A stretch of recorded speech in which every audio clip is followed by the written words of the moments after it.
Hello, bonjour. This is Arielle with Surrender to Your Bliss. I coordinate a video one-on-one coaching sessions for women to help them feel blissful and more joyful and more at peace with their life, even in the absence of a romantic partner, a job, or a great job, or children in their lives. And I also coordinate women wellness workshops in South Florida.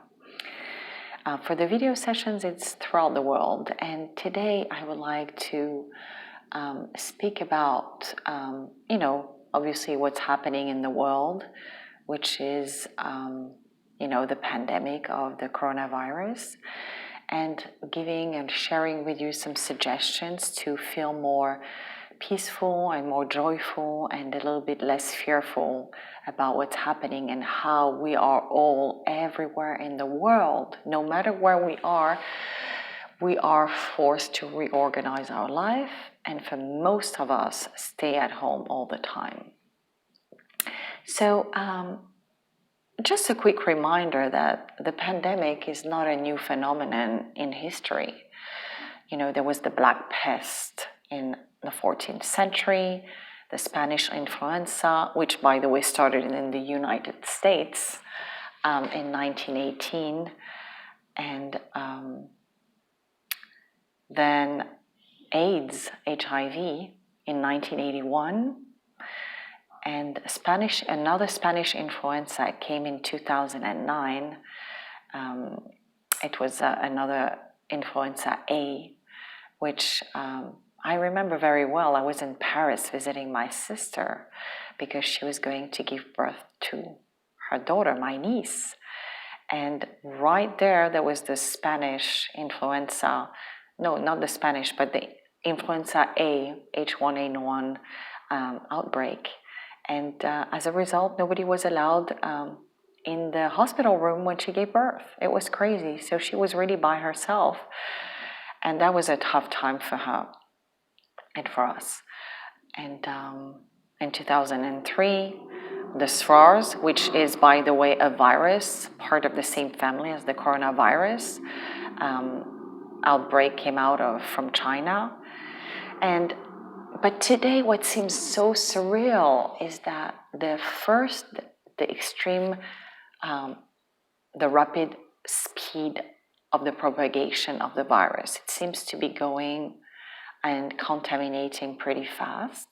And second, the fact that we're all connected around the world to each other and to the world in real time, all this accelerates and amplifies a feeling of fear. And for some of us, it's sadness, it's anger, it's isolation, it's anxiety. Especially I'm thinking here about the elderly who live by themselves and are not allowed to have any visitors coming to see them. So how can we have more joy and more comfort in these challenging times? So I'm not universal law. I'm just going to share here some suggestions with you. And please add your comments, suggestions, ideas, questions on the comments below. Please like and share with your family and friends. That would be also a good opportunity for them to get some insights for additional ideas for comfort and joy. I'm thinking, so I'll do a couple of videos per week during these challenging times with some insights and suggestions. And please share as well and let me know what you think. These could be, of course, since we are most of us, forced to stay home and completely reorganize our life.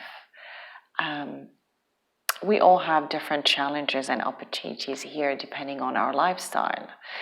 If you live as a single person on your own, or if you are a single mother with children, or if you're a whole family with children, with a significant other at home, obviously you may have, different schedules and different challenges.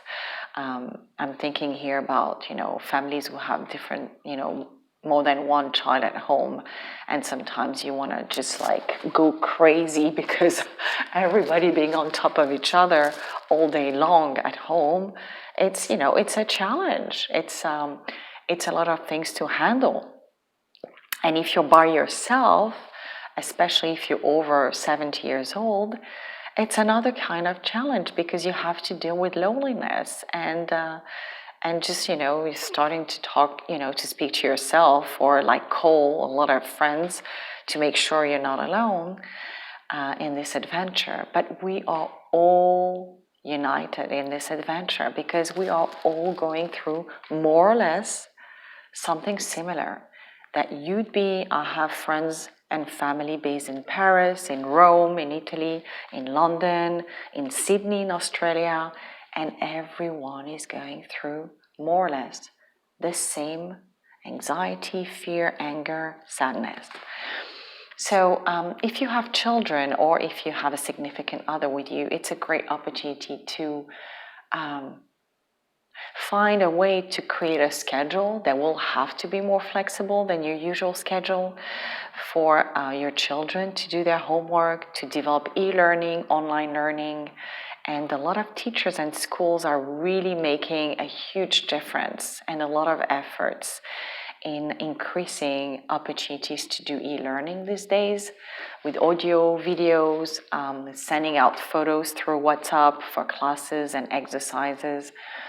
And this is a great opportunity for you as a parent to step in and to be a little bit more present with your child because you're not stuck at work or stuck buying food and going all over the place most of the day. So that's an opportunity to reorganize the way your children or your child are going to study and learn, and for you to also have more quality time with them. It's also an opportunity for us adults to learn. Of course, we're going to watch movies, we're going to listen to music, but we can find ways to learn by taking online classes, by reading more about, specific topics, and hopefully not just be stuck on the news, which, as you can guess, are sort of reinforcing that feeling of fear. We can also take this opportunity to have fun.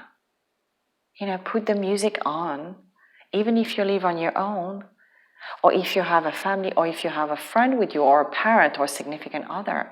Put the music on loud once in a while. Start dancing. There are so many amazing videos on YouTube or social media, DJs or like any kind of dance, any kind of music, and you start dancing, even 5 minutes every other day, to release the stress, to start, bringing also fun and craziness into your day and into your home. And that will make you feel so much more cheerful, believe me. It's really amazing if you can do that with your significant other, with yourself, or with your children.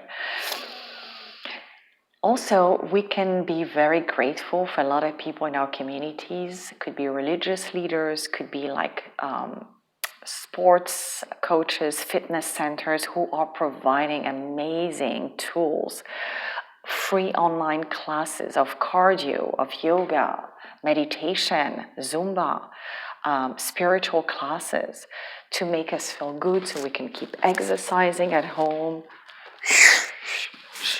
and we can keep meditating or finding ways to listen or watch programs that can be comforting and nurturing for our soul. And what if this experience, this very challenging time that we're going through, is an opportunity for us to reflect on our life, something that has been orchestrated by the universe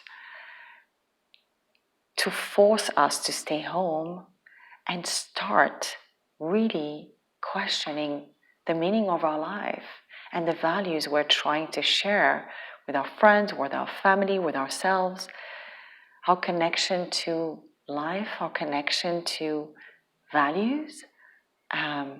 We are clearly forced now around the world to stop distracting ourselves with going to the gym, going to a bar to have a drink, go shopping.